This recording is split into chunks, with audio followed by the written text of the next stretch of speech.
你说大陆科技水平十分发达，怎么可能呢？就算是在给大陆20年时间，也不可能追上台湾，因为台湾是世界第一的。大陆的生活水平这么低，那里的人呢，连饭都吃不饱，吃碗泡面呢、茶叶蛋都觉得很奢侈了，怎么可能还有精力与空闲的时间来搞这科研技术呢？你说它发达，可能就是 3D 特效吧？在很多台湾媒体名嘴的口中，一直都是十分落后的。根本比不上台湾。尽管大陆也在不断的发展，但是跟台湾的差距依旧很大。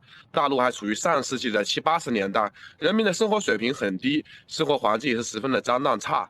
大陆人们很没有素质，说话粗鲁，十分不好相处。每个人呢都是为了自己的利益而不择手段。以上对于这些不实际的一个言论，有多少人是相信的呢？真的是这样子的吗？我想问一下大陆的朋友，或者是来过大陆的台湾朋友，事情真的是如此吗？我可以告诉你，并不是的。记得印象很深刻，多年前第一次从台湾飞往重庆的江北机场时，那时的 T3航站楼正式启用。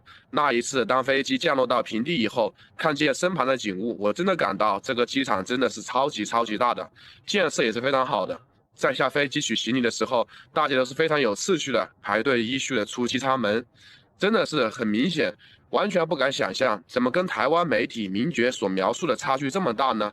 因为第一次去印象非常深刻，当时因为我的手机没有网络，所以需要联系重庆的一个朋友。现在机场里面有 WiFi，但是需要密码。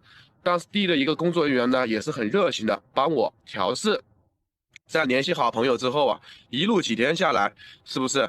我真的是非常深刻的感受到移动支付的一个方便，出门再也不用带钱包了，甚至我都忘记了现金长什么样子。而且我也感受到大陆同胞对于台湾的友好与帮助，是真的。当下的心情啊，就完全想象不到，怎么跟大陆、台湾差距这么大呢？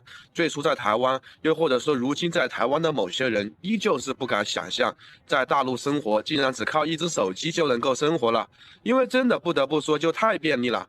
然后呢，我走在那个广州的一个马路上的时候啊，就是说那边的建筑啊，真的是台湾媒体名角所描述的那么落后吗？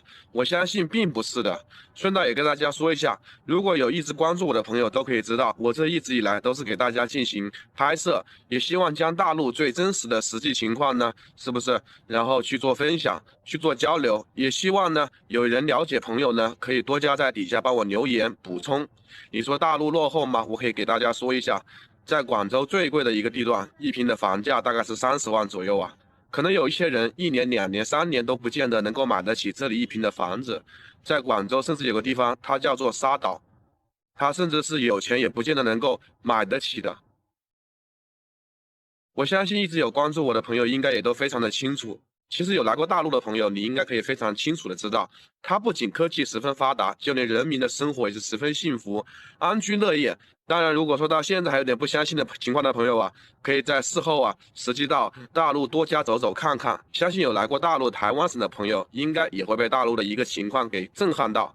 就想着自己之前的一个言论想法是有多么的愚蠢，甚至都不想要再回到台湾生活了。因为真的不得不说，在大陆生活非常的方便。好了，今天的视频呢就分享到这里。喜欢我的话，记得点赞关注，也可以分享给我身边更多的朋友。我后面也会分享更多台湾省与大陆的生活故事。谢谢大家，记得点赞、评论、加关注哦。